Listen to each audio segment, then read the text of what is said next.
নবান্ন সভাঘরে 41টি দপ্তরের সচিবদের সঙ্গে একেবারে মেগা বৈঠক মুখ্যমন্ত্রী শুভেন্দু অধিকারীর। সেক্ষেত্রে এই বৈঠকে মূলত যে আগামী 6 মাসে প্ল্যান নিয়ে আসতে বলা হয়েছে, অ্যাকশন প্ল্যান কি তা নিয়ে আসতে বলা হয়েছে সচিবদের। আমরা কথা বলবো, একটু আপডেট নিয়ে নেওয়ার চেষ্টা করবো। আমাদের সঙ্গে রয়েছেন অর্কদীপ্ত মুখোপাধ্যায়। অর্কদীপ্ত, বৈঠক, মেগা বৈঠক তা ইতিমধ্যেই শুরু হয়ে গিয়েছে কি নির্যাস কি জানতে পারছো?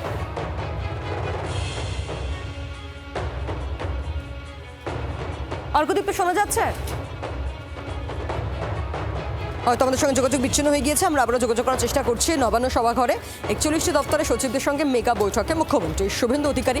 অর্থনীতির হাল ঠিক করতে এই বৈঠক, আগামী 6 মাসের অ্যাকশন প্ল্যান তৈরি করে আনতেও বলা হয়েছে সব দপ্তরকে। নবান্ন সভাঘরে 41টি দপ্তরের সচিবদের সঙ্গে মেগা বৈঠকে মুখ্যমন্ত্রী শুভেন্দু অধিকারী।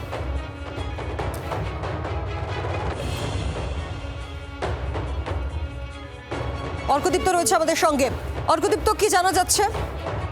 দেখো, যেটা জানা, নবান্ন সভাঘরে যে বৈঠক চলছিল মুখ্যমন্ত্রীর সাথে 41টি দপ্তরের সচিব, সঙ্গে আমলারাও ছিলেন, একাধিক আমলারা ছিলেন। সেই বৈঠক কিছুক্ষণ আগেই শেষ হয়েছে বলে জানা যাচ্ছে এবং 41টি দপ্তরের সচিবদের উপস্থিত থাকতে বলা হয়েছিল এবং প্রত্যেক সচিবের সঙ্গে 5 জন বরিষ্ঠ আধিকারিকও থাকার কথা ছিল।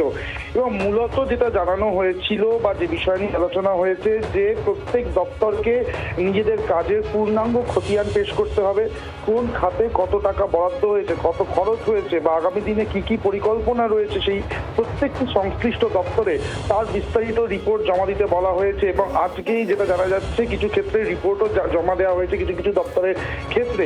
এবং একই সঙ্গে যে নিয়মটা নিয়ে ইতিমধ্যেই রীতিমতো আলোচনা চলছে, সেই বিষয়টা পরিষ্কার করে দেওয়া হয়েছে। প্রত্যেক দপ্তরের কর্মীদের সকালবেলা অফিসে বা দপ্তরে ঢোকার সময় এবং বেরোনোর সময় যেটা ছিল নিয়ম অনুযায়ী 10টা থেকে 10টা 15 এবং বিকেলে বেরোনোর জন্য 5টা থেকে 5টা 15, সেই বিষয়টাতেও কিন্তু কড়াকড়ি করা হচ্ছে।